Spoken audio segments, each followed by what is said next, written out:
Good evening. Welcome to the Board of Selectmen Candidates Debate for the upcoming April 26th town election. I'm the moderator for this debate, Bill Carroll. Before the debate, lots were drawn to determine the order of the candidates. The candidates for this debate are in order: Daniel L. Benjamin, Jr., Phyllis J. Hull, Anthony J. Longo, Ann McGonigal Santos, and Peter May. The press panel this evening is reporter Mark Sardella from the Wakefield Daily Item and Richard Tenario, editor of the Wakefield Observer. There are no opening statements for tonight's debate. In turn, a question will be asked of a candidate by the press panel. That candidate will have 2 minutes to respond to the question. Following that response, each remaining candidate will have the opportunity to present his or her own 1-minute response to the question. To allow for as many questions as possible in the time available, while maintaining the ability for all to have a chance to respond, candidates should keep their answers short and to the point. As each round of questions is completed, I will choose at random, in this little box, a question from among those submitted by Wakefield residents and present the questioner's name and the question to the next candidate in turn. Questions have not been provided to anyone in advance. Questions must be relevant to the issues important to the town. Questions of a personal nature or comments of a personal nature are not allowed. At the end of the debate, in turn, each candidate will present a 2-minute closing statement. We will go in inverse order of the way we open. The producer, David Watts Jr., requires the moderator to maintain strict compliance to the stated time limits in order to be able to have many questions as possible from the press. This may require me at times to encourage people to wrap things up. We are going to start with Mark Sardella. First question to Dan Benjamin. In terms of economic development in the downtown, is there anything that you would advocate that isn't currently being done? Well, as far as the economic development, I think we're doing pretty well at it. I know Selectman Donaco has instituted the Main Street program in Wakefield. I think it's going to take a long time to take effect. But, it took a long time for the town to get in the condition it's in now, and it's going to take quite a while to bring it back up. But I think the people have to wait on it, and I can see things being done right now that the economic development of the town is on an upturn. And I think we're on, the start of the road to a good future. Phyllis, 1 minute. Yes. We have made much progress for the economic development downtown. We have signed a community compact with landlords and for competitiveness, and we have an MAPC grants and involvement, and we've got what we're trying to do is have market assessment. The Board of Selectmen voted to spend $5,000 to do this rather than to wait for a grant. And we are trying to work with the landlords. That's one of the most important things. We're looking to see what kind of tax incentives we can give and whatever kind of tax increment we can do with the finance status. And one of the other things that we're trying to do is to have zoning changes, mixed, real estate and apartments upstairs. But one of the things that the people have to understand in this town is that we cannot force landlords to do something that they don't want to do. If they own a building, we cannot force them to do anything more. We can only try. Thank you. Tony. Yes, I sat through the downtown market assessment presentation at a recent selectmen's meeting, and there are a lot of opportunities downtown. Wakefield is unique. It has a lake where a lot of the neighboring communities don't have that jewel downtown. And the lake really is only 300 or 400 yards really from the downtown area. So we have to figure out a way to take all those walkers, those runners and everything else that goes down from the lake and connect it to downtown. We can do it with this, kiosks. We can do it with banners. We can develop a Wakefield downtown specific app. There's folks capable of doing that at Town Hall that can say, hey, I want to eat Italian. I can look for a place to eat Italian. I can drill down and make that app specifically to look for dinner specials for that night. But to Phyllis's point, we have a lot of problems with the landlords down there. I think we have to look at offering them some sort of financial incentives They don't want to fix up the buildings because they don't want to pay more in taxes with those buildings. So you know what? Let's tell these landlords, we'll freeze your taxes for 3 years if you're going to put $500,000 of work into that building. Thank you. Ann? Agreeing with much of what has already been said with regard to bringing the walkers down from the lake and certainly getting to the property owners. One very specific thing I would look to implement is a program that was established, got off the ground in 2014 called Banking on Wakefield. It's where the 4 banks got together to offer low-interest, convenient, attractive loans for businesses that were quick to access in order for those businesses to build up their facades, to make the outsides look welcoming, whatever those businesses chose to do. The goal was an incentive for commercial property owners and business tenants to improve and rehabilitate the buildings within the downtown Main Street area. Very specifically, 4 of the local banks were involved. Larry Andrews at the Savings Bank, I know, was heavily involved in this as well, and I think aggressively trying to bring that program back would be a start. Thank you. Thank you. Peter? Looks like most of that has been covered now. I actually, one of the big points I wanted to make was it is a very difficult situation when you have absentee landlords that don't live in town, that may have inherited their property, and they're not really motivated to advertise the way we'd like to see it advertised. I think that, like for instance, downtown Boston, when you look at an empty storefront, you'll end up having maybe a high school go ahead and paint a mural just to cover up some of the kind of the sore parts of the just the visual as you drive downtown. I think that we actually have to contact them and actually try to do more in getting them to agree to work with us to beautify the downtown. I think the downtown has a lot going for it, and I think that it's just a little bit they can do in front of Cafe Molise, in front of the Duck Walk, in front of the ski shop. We really need to work with them directly, knock on their doors, and talk to them. Thank you. Rich, your question is to Phyllis Hull. Thank you. Phyllis, to transition from commercial finance to personal finance, I was wondering if you could speak about the issue of taxation in the town and how you would contribute to the conversation. I don't quite understand that question. Can you repeat that? Sure. How would you contribute to the discussion on taxation in the town? I really don't know how to answer that question, to be honest with you. Are you talking about taxes that the people have to pay? Yes. How we could help with that? Yes. Okay. What we could do is, we do have things that we do that we help. We have incentive programs. We have programs from the school to help people, which they can reduce their taxes by $750. However, I agree with you. I do not think we do enough. I think that the town should form some kind of a program where when people reach a certain age, they're on fixed incomes, and there is no more money for them and they want to continue living in this town, that they could find some way of lowering the taxes for people of that type. Other than that, I don't know what we can do to I'm being honest with you, to handle the taxes in this town, except we can stop building new schools and without taxing the people, okay? If that's another subject, but I would like to spend time with that later. Okay. Tony? Thank you. I think we all saw the article in the Boston Globe this past weekend that Wakefield's tax rate over the last 5 years had gone up over 25%, I think the figure was. Our commercial tax rate is about $27 for valuation. Our residential tax rate is $13.49. The best way to combat that or to answer the question is to incentivize and develop new revenue sources.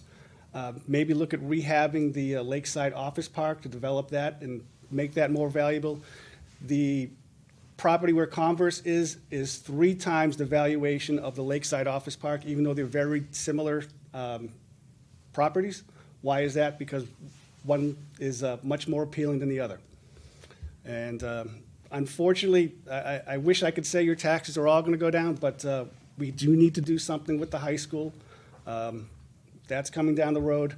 The good news is, for the rest of us, some of the other big buildings in town, the public safety, the Dahlbeer, the Woodville, are all coming offline. The fields in back here at Galvin are all coming offline fairly soon, so that should free up a little money. Okay, thank you. Ann?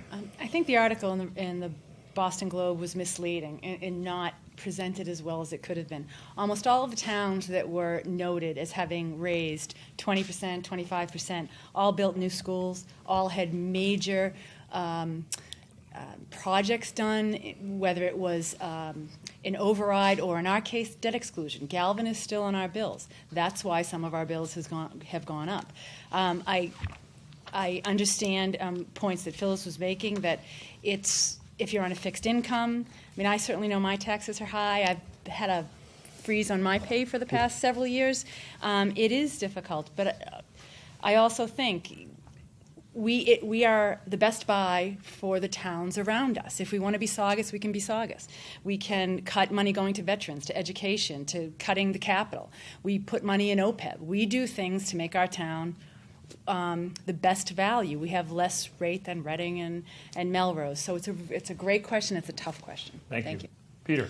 It's a really tough question. We really have to stay competitive in our schools and our businesses in town. If we don't stay competitive, we're going to end up having major issues down the road. Our town's soul is its people.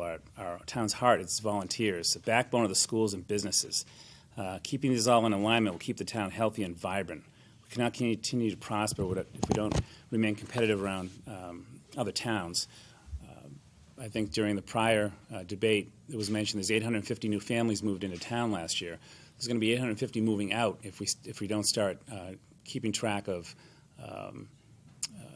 the schools and the businesses downtown. We need to look into the matter. Maybe a type of a circuit breaker. I agree. There's going to be a lot of pain. There's already pain. We had the tax bills come out yesterday, and I'm sure, as Phyllis mentioned, there's a lot of seniors and people on fixed income that really suffer. Thank you. All right. And now, in this, as I said earlier. Oh, Dan, I'm sorry. Dan. Keep going. Sorry. That's right. You went first. Okay. I agree with a lot of Phyllis's points, and I agree with a lot of Ann's points. And I think we do have to do something with the seniors in the town as far as the tax rates, possibly giving abatements, possibly coming out with maybe even splitting the taxes into a property tax and maybe a school tax.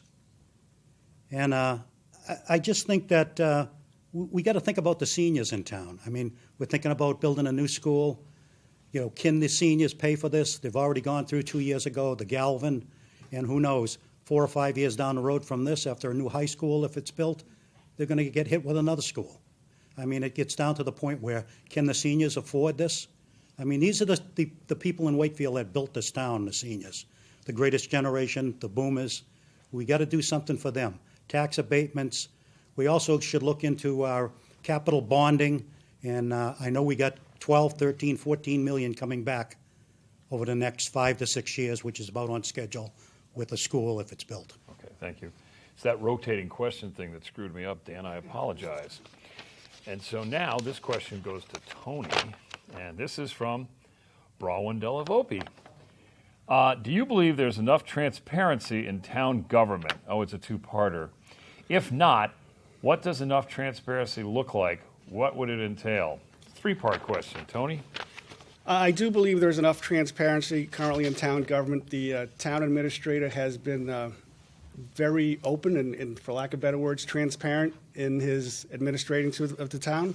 The town has a Facebook page. The town has, a very good, what do I want to say? It's very open. The meetings are published. There is a 48-hour rule at town that the meeting has to be published in the item before it can be held. The town administrator has office hours for people to attend, and the selectmen are always available. The members of the town boards are always available. So other than a great big yes, I really don't know how to go dig into that too much further. Yes, I think there's enough transparency, and I think simply because you don't like an answer that you're given doesn't mean that you're not being transparent. Anyone who sits on our board, let alone other boards, we get emails from the public. We answer them directly. If I don't know the question, I send it over to Steve Mayo, who will direct it to the proper person. We basically have that kind of open relationship with any dialogue that folks want to have with us. So just as Tony said, the meetings are public, they're posted. I don't know what else we could do to be transparent. So yes, we are. Thank you. Peter? Yes, I agree with the prior two. Definitely transparent. I know that Steve Mayo, I met with Steve, I met with Dr. Smith, Superintendent of Schools. I've met with Chief Smith, Chief Sullivan, Rick Stinson, DPW, and I know we're trying to become a little more. I know Steve Mayo mentioned a recent situation came up in the Board of Selectmen meeting about a month ago, and he definitely wants to try to maybe put some more in the web pages. But I think that it's pretty good right now. I don't think you can do much more than that. Okay. Dan? I think the town is very transparent. Just look at the Brightview project. Board of Appeals went through week after week after week of meetings explaining everything. I sit on the Traffic Advisory Board. We also went through many meetings on different things like Brightview. The Planning Board also many weeks on different projects in town. I'm on the Commission of Disabilities. We also went through many meetings on different projects that were put into the town. I think the town is very transparent. Phyllis? I also think the town is more than transparent. The problem is we have the Wakefield item. It's always in there. We advertise. The meetings are published time and time again. However, there is a problem. There are many people in town like me that are not on Facebook, that are not on all these other things, and I would never know anything about that unless I read the paper or, attended some of the meetings. And one of the problems is that people do not attend the meetings and they forget about what's going on in town. Although as far as all our town officials, the Board of Selectmen, the school committee, I have to agree with everybody else here. They let it be known over and over again, and if people don't know about it, it's their own fault. Thank you. Tony? Oh, you went first. Right, here we go again. Mark, question to Ann. Okay. I'm making a little chart here. The Galvin debt exclusion added approximately $200 a year to the average Wakefield homeowner's tax bill. Considering that a new high school would cost even more than the Galvin, would you support an override or a debt exclusion to build a new high school? I wouldn't support an override. I'm much more of a fan of the process of a debt exclusion because it's very specific to that project. However, I think we need to look at how to develop the high school in a little bit more detail than we've already done so. What was presented to us a couple of months ago, I think, left a lot of answers in people's minds. I appreciate that something needs to be done with the high school, especially for students coming from the Galvin. And I would hate to see students leave the high school to go to private or parochial because it's such a big jump. So I can't say right now that I would absolutely support a debt exclusion.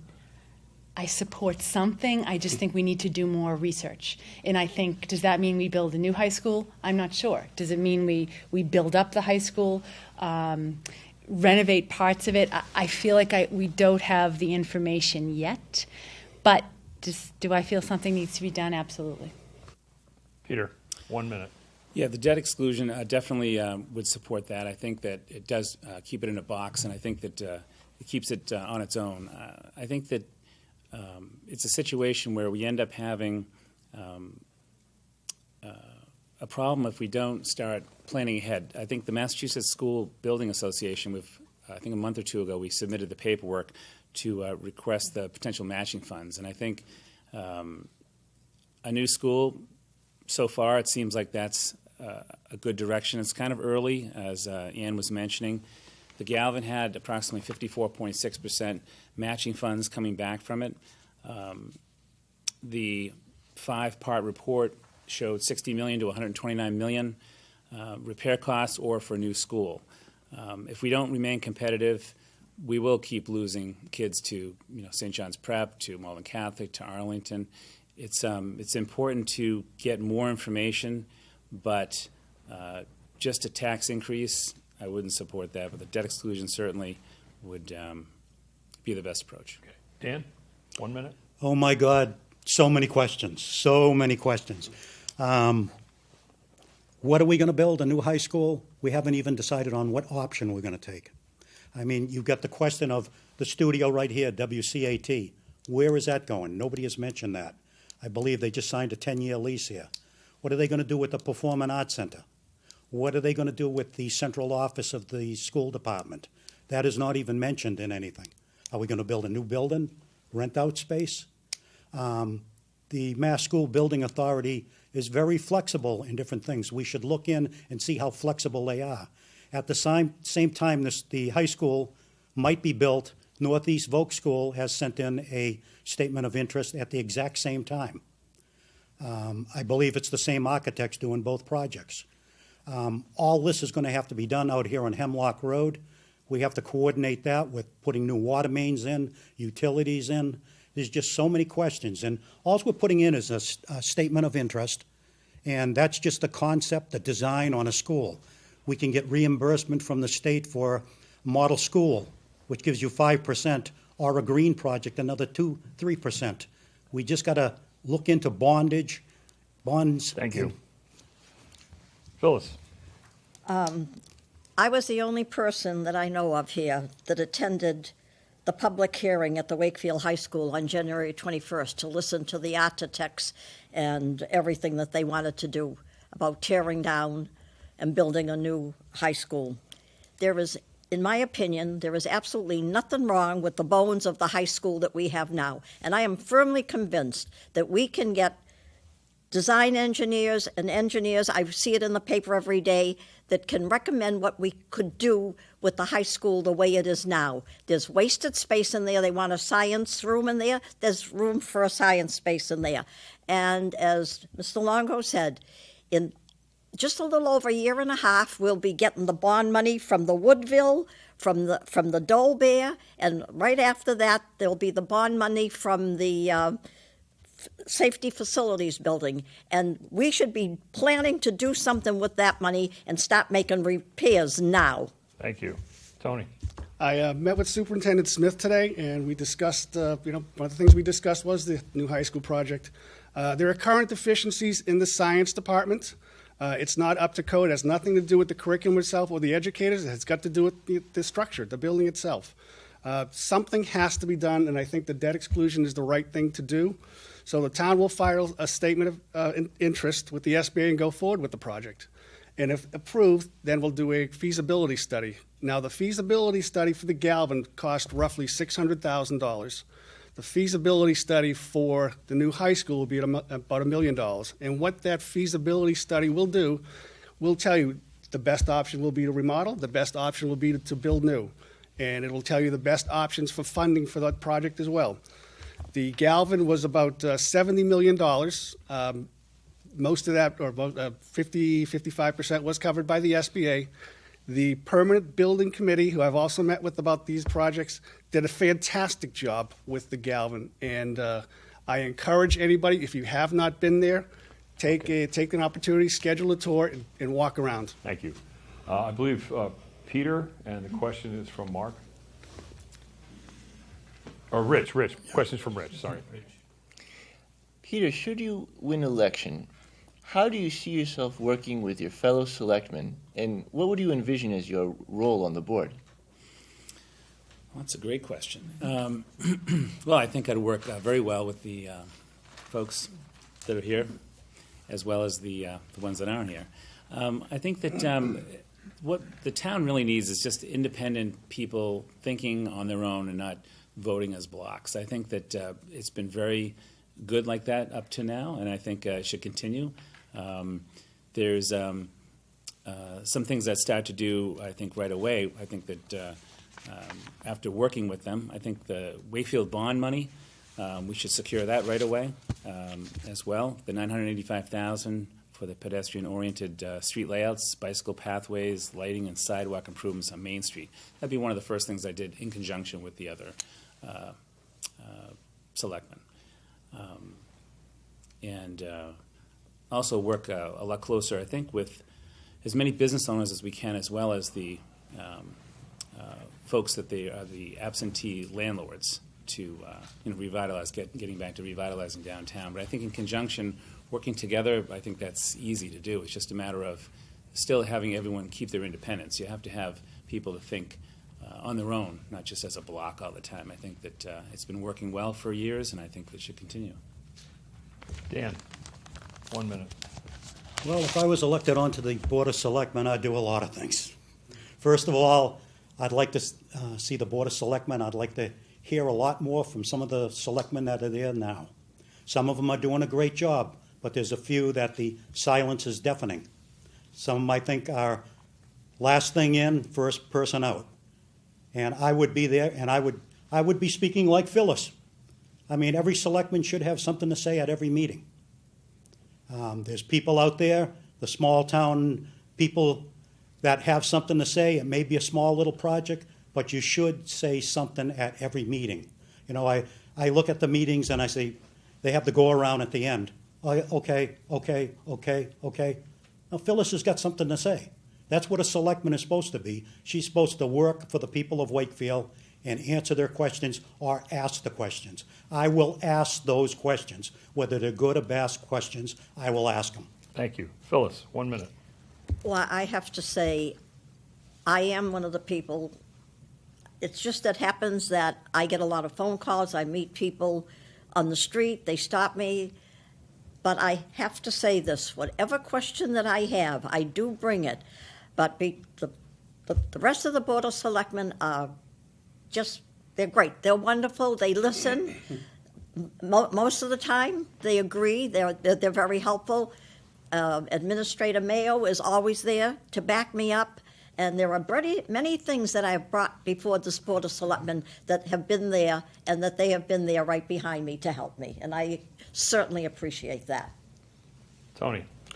I think in the first couple of weeks, if elected, I would spend a lot of time with the town administrator. I do know the ins and outs, a lot of the town government. I've been appointed 3 times, and I'm currently sitting on the Board of Recreation as the vice chairman. So I do have a lot of experience in dealing with the various town boards for one reason or another. I would prioritize with meeting with the landowner or the building owners downtown, the Main Street business owners, working with various town departments, town department heads, but not even to dig down a little further, just to dig down with the town employees and finding out what's working and what's not working. And I'd also involve myself with every town board. I try to sit on at least 1 or 2 of their meetings at first, just to get a feel for what they're up to, like I did a few weeks ago with the Lake Quantipower folks, and learned a lot in 2 hours about Lake Quantipower than I had known prior to that. Thank you. Ann? I think why our board, I believe it works so well, is we all have a lot of respect for each other. We don't always agree. We each have issues that are very near and dear to us, and the other members let us work on those issues. They support us on those issues, but we certainly don't vote as a block. I think part of that starts from the top down. Steve Mayo demands respect from the town employees. I think the way he treats people is the way we've treated people on the board. And so I wouldn't change how I interact with my fellow board members at all. I think we come engaged. I like to know exactly what I'm voting on. If I have questions, I go to department heads. I've talked to town employees. So it's just about being engaged and respecting. Thank you. Next question. Dan Benjamin gets one out of the box. I like that, huh? And it's from Rowan Delavolpe. As a selectman, who is your boss? Dan, 2 minutes. We are the boss. Plain and simple as that. We're elected to represent the town, and we are the boss. Phyllis? He's absolutely right. We are the boss, and we're the boss of our town administrator, and he's always telling us that. And when we talk to him, we say, well, what should be done? He listens to us, and he tells us, you're my boss. It's as simple as that. Okay. Tony? As a selectman, Steve might actually does report to the Board of Selectmen, but my boss would be my next door neighbor, the person that needs something, that the various boards in town. They're my boss. The people that I represent on a day-to-day basis, the people that voted me in, the people that didn't vote me in, they're my boss in town. Ann? It's the word boss that I'm having trouble with. I would listen, and I have listened to the people in town. I have agreed with them sometimes, and I haven't agreed with them sometimes. And I voted against certain votes that directly affect certain citizens. But I think it's been transparent in just thinking of a few incidents where everyone left the room understanding why we voted a certain way. So who's my boss? Again, it's the boss word. We make our decisions. No one is forcing us to make any decisions, but I absolutely respect and listen to the people that voted for me and those who didn't vote for me, everyone in Wakefield. Peter? Yeah, the boss question, that's a great word. It's not really, 1/7, basically, the whole group for selectmen, they're basically their own entity, but they do report, as Tony was mentioning, that the town itself, obviously all the people that put those people in the position they're in as selectmen, they're really, the constituents are really the bosses, I guess, if you really look at it that way. Steve Mail, if you looked at a month ago, I think the selectmen might remind me that they did his review on TV, which I think Pat Glynn had mentioned. He wasn't sure that TV review was appropriate or apropos, but he wasn't comfortable doing a proper boss to employee review, but it worked out fine. So technically, yes. Was that a trick question? I had to ask that. Yes. Your answer, and I'm Excellent point. You don't want to ask me that. And that's it. Okay. Phyllis, you're up next, and your question, and it's from Mark.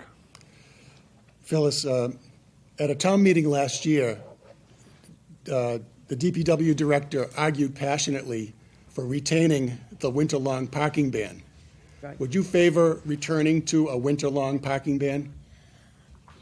I voted in favor of doing away with the winter parking ban because people have a very difficult time. A lot of people don't have big driveways.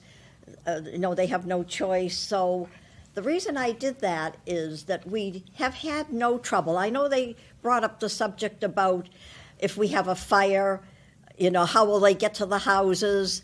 So I asked the fire chief, have we ever had any problems with? And I asked how many cars had been towed with the winter, and we haven't had that kind of problem. And so I made the decision to vote against the winter parking ban, but I also said that if we did have a problem, the one thing good about it is that we could always go back to doing it. And last winter, we certainly didn't have any problem, and hopefully I would just continue to keep it that way as long as it didn't present a problem to us. Tony? I would have, upheld the winter parking ban. There are more cars in Wakefield than there were, 10 years ago, 20 years ago, and I think this may have been an excuse that to allow cars to park out in the street. All it takes, my next door neighbor is on the fire department, and he is not a fan of the parking ban. All it takes is one life, one house, and then then Mr. Stinson can say I was right, but I would have upheld that ban absolutely. Ann? I voted to not uphold the ban, to do what we're doing now. And exactly what Phyllis says. This is something that we, as the Board of Selectmen, we can go and alter, we can tweak it. And this winter was not probably a great winter to judge how effectively removing the winter parking ban is. If there's an issue with communication in the future when our winters get a little more normal, then I think we address that. But it has seemed to work somewhat seamlessly. We spoke with the fire chief. I spoke myself with individual firemen, with the police, and they were very comfortable with the safety of the town. Peter? I would also have upheld the ban as well. I was there at that meeting, and Mr. Stinson definitely had a very passionate plea, as well as Chief Smith, Chief Sullivan were also speaking at the same event. And I can see the sides. Both groups have great points. It's just that I think that we should have left it in place. I think safety is critical. I think there were a lot of people talking about the number of streets that all it takes is one person, one car, and one death before we have an issue. We've had it for, I think, technically since 1960 in place, and we just never enforced it. Technically, it's a year-round ban, if I remember. And the typical months are December 1st to April 1st that everyone was worried about getting a ticket from the police. And I think I would have upheld the ban, though, and just left it the way it was, just pure safety. Okay. Dan? I would definitely keep the all-night parking ban. I've plowed snow myself. I know how it is to plow snow. Most of the time, the DPW does it later at night when everybody is asleep. They have cars parked on the sidewalk. They can't push the snow back. The next day, they got to come back, plow around all these vehicles. The fire chief said they've never had a problem. The reason they've never had a problem is that they've had the parking ban. The fire chief and the police chief, I think, know the police work in town. They know the fire work in town. They know about that. The DPW, Rick Stinson, is one of the most highly acclaimed DPW directors in the state. He thought it should be, on the parking ban. I'm going to go with him. He's the expert. I'm not going to go with a police chief or a fire chief. I'm going to go with the DPW director. He knows his stuff. Okay. Phyllis? No, you started this one, right? Tony, your question is from Rich. This will be the last question, okay?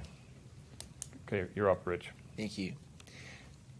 Tony, I was wondering if you could speak about what channels you would use to learn what the citizens of Wakefield, what their priorities are. What channels? Yes. I think we live in a day and age that social media, whether it's Twitter, Facebook, or email, are very prevalent. But I am very involved in various town things. I was a volunteer for Festival by the Lake. I am an age director for the WBA. I am a volunteer for Wakefield Soccer. I sit on the recreation board, so I see a lot of people on a daily, weekly basis, and a lot of them have already come out and told me what they're thinking of with me running for selectman. So I think that you can't narrow yourself to one specific channel, but you just have to open yourself to these things that didn't exist 4, 5, 6 years ago, whether it be like Facebook or Twitter, things like that. But nothing is as good as a face-to-face conversation over a cup of coffee or a drink. Ann? To echo what Tony said, I think being engaged in town is very important, and I also have coached. I coached youth basketball. I taught CCD, and I still my daughter's still in the Wakefield school system. So just to maintain that relationship with folks, I do look at social media, but that frightens me a little bit because I think people get on strings of conversations that go off to Mars. And I'm not sure that that's the best way. Maybe a new channel might be to have town hall type of meetings, to actually have people show up, and to have We do something at my work called deep dive discussions. So you have one topic that folks can talk about. And those that would like to talk about come to one of our meeting rooms in town. And so we can really have a dialogue. Thank you. Peter. I also volunteered with the Wakefield Basketball Association for years, and my wife as well. Many events in town, all of us go to, and I think that's one medium, obviously, that everyone's been talking about. But also phone calls. Obviously, maybe there's a web page we can address. Obviously, the selectmen have web pages now that they get their emails and opinions, complaints, etc. But I think the current way for communication is still applicable today. It's not really, I don't think there's any need to really adjust that. Dan. Well, I think I'm very informed about what's going on in Wakefield. I'm a Vietnam veteran. I'm a member of the Veterans Advisory Board in town. I'm a life member of the Vietnam Veterans of America. I'm also on the John Galvin Committee, so I know what the veterans in Wakefield, go through, and I'm an advocate of the veterans and always will be. I'm the author of the Wakefield Purple Heart Community.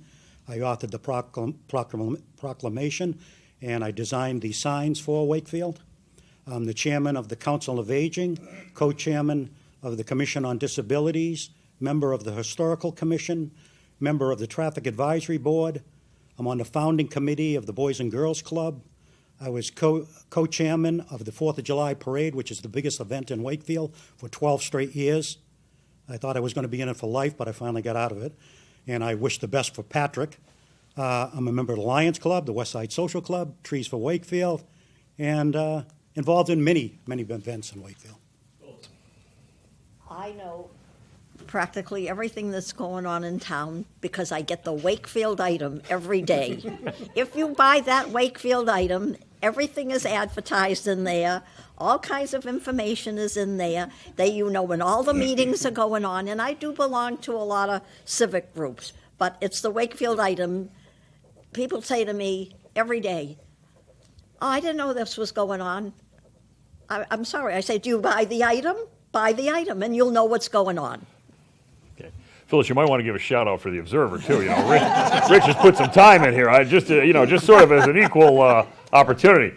All right, that'll do it for the questions. If we're going to come in under the wire here, we're going to go in the same order that we started. It's 2 minutes now, okay?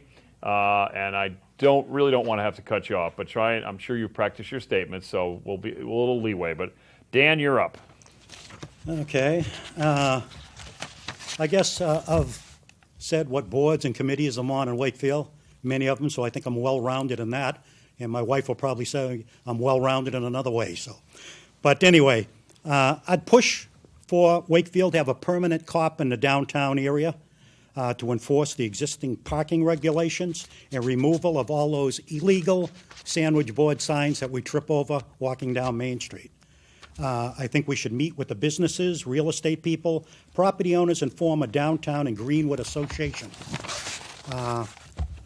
Our downtown needs to be modernized and become vibrant. I'll push for some kind of bylaw to do away with some of our eyesore, neglected storefronts. Maybe get a bylaw that would put in curtains, drapery, artwork inside. I want to see the Greenwood Fire Station always open.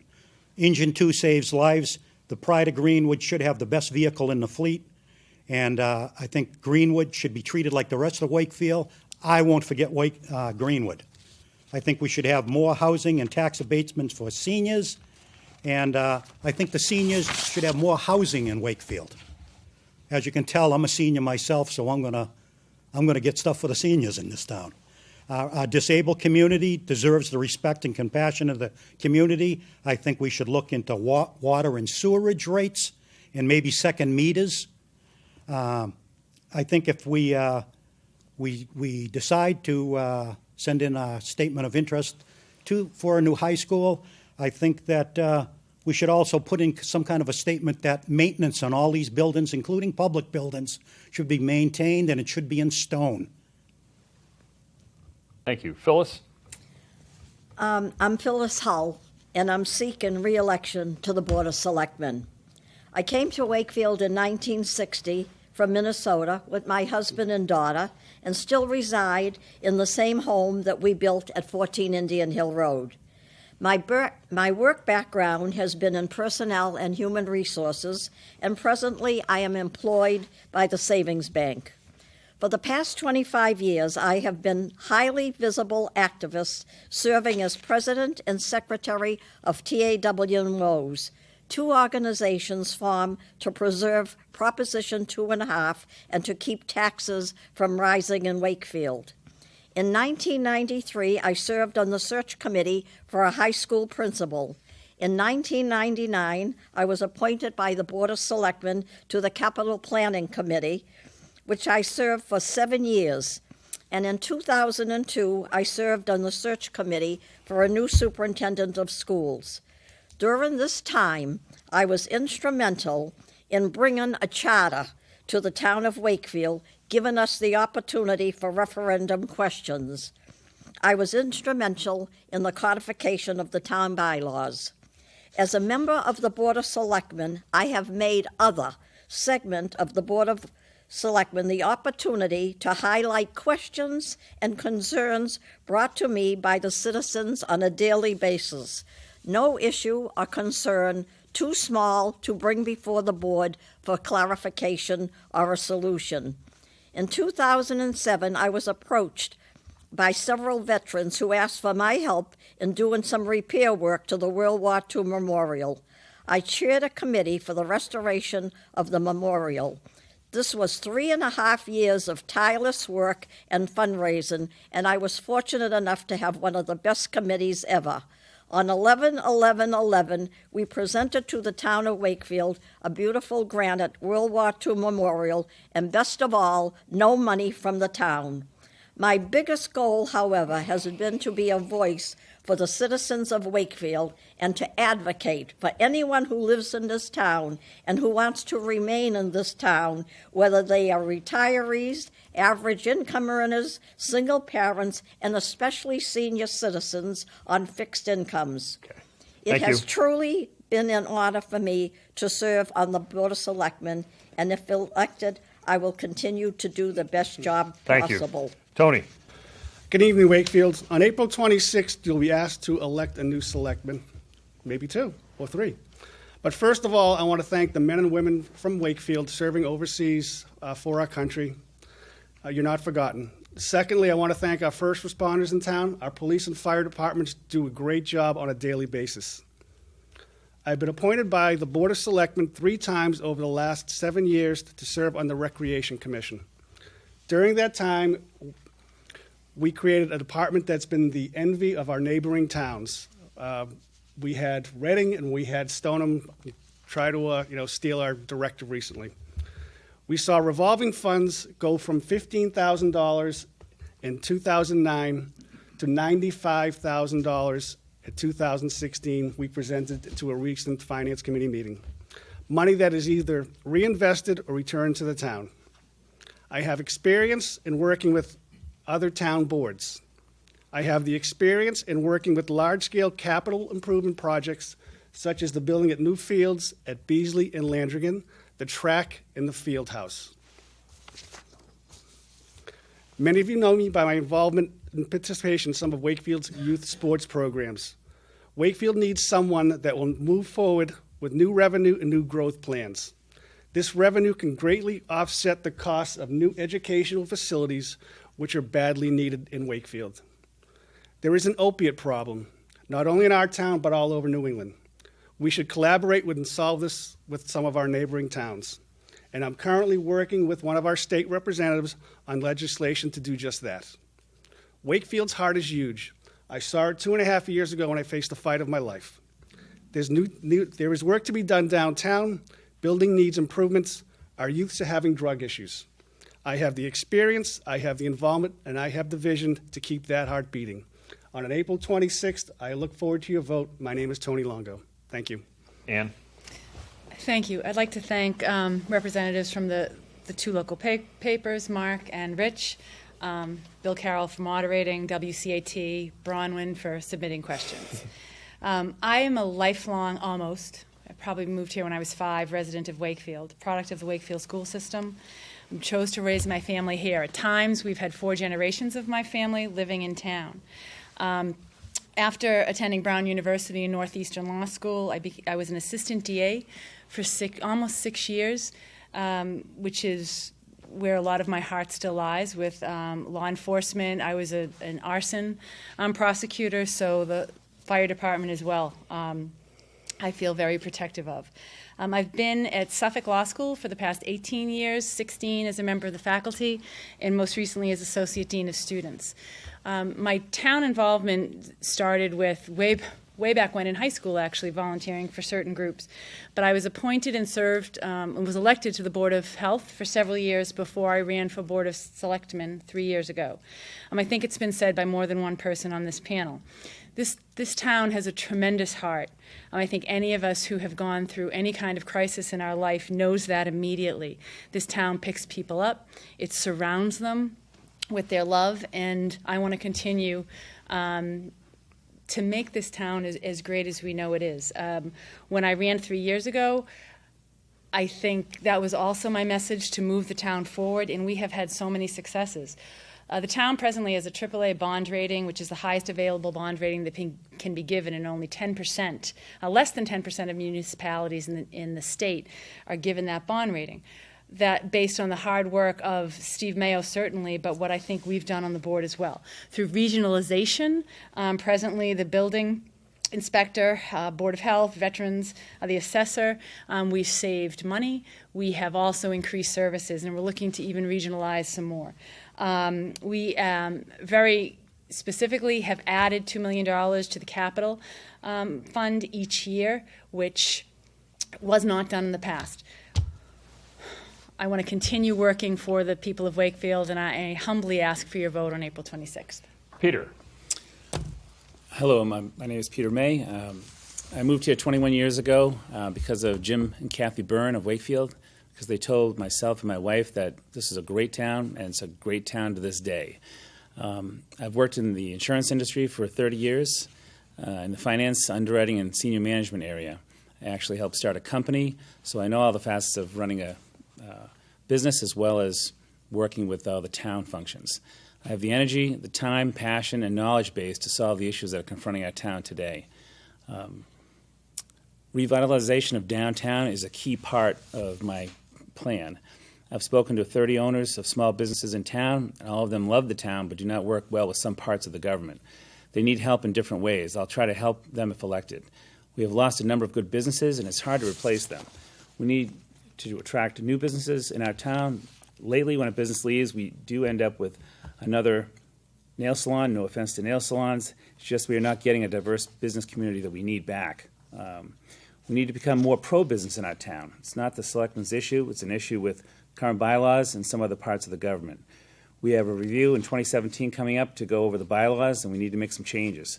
This is a complex issue, but one that must be tackled. An example for not being pro-business enough is it should not take a year to install a sign. Designated their business is open.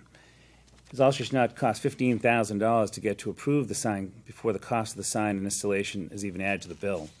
Another example of not being pro-business enough is it should not cost $30,000 in 2 years to just replace a canopy over a gas station with the same dimensions as the one that is being replaced due to storm damage. The visual look downtown is definitely lacking. We need to reach out to the absentee landlords not being motivated to advertise properly in the empty storefronts. The school is another issue that's coming up, as everyone discussed. It's a hot issue, but we need to be competitive with all the other towns around, or we're going to have a gap. People will be leaving as quick as they come. On April 26th, I'd appreciate your vote. I think that I'll make a big difference in town, and I think that it's a great town. So win Wakefield back. Thank you very much. All right. Well, we have a few extra minutes, so what I thought we'd do at that time is we'd have a dance-off. Each of you can get up and dance for a few minutes, and the cameras will catch you. No, it's a function of how many questions and what we have. Well, first of all, first and foremost, I would like to thank you candidates for coming here and participating, but more than that, for running for office. I mean, it takes a lot to get out there and put yourself on the line and contribute your time and effort, okay?